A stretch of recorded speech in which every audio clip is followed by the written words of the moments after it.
So the trash gets dumped into here, the ground picks it up, and then it's dropped into this hopper here, and then it feeds down, and then this is the furnace. So this is where all the combustion actually takes place. So it ignites here and then burns as it travels down. And that's it's kind of like a grate system, almost like an escalator. And like air is injected, the combustion process is controlled from within the control room, and we'll have a look at that as well. So each unit can burn up to 6 tons of refuse per hour, or 144 tons a day. We can reduce that level, so if there's not a lot of waste in the bunker, that level can be reduced, but generally we like to run it at 6 tons per hour. Boilers don't like to go up and down, the expansion and contraction isn't good.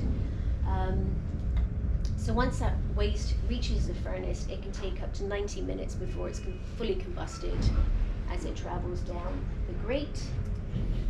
And whatever is left at the end just falls off into this quench tank where it's cooled, and then it travels into the ash bunker where it has to dry. So once the ash comes into the bunker, obviously it's really wet from that quench tank, and it needs to be dried out before it can be processed. So all of this ash that falls off here is called bottom ash, and it contains all the unburnt metal material. So if there's, the tin, the aluminum, little bits of glass as well, because we don't burn hot enough to destroy the glass or melt it. So that all ends up in this ash bunker, and the metal is actually removed on the back end rather than on the front end. That's just a picture there.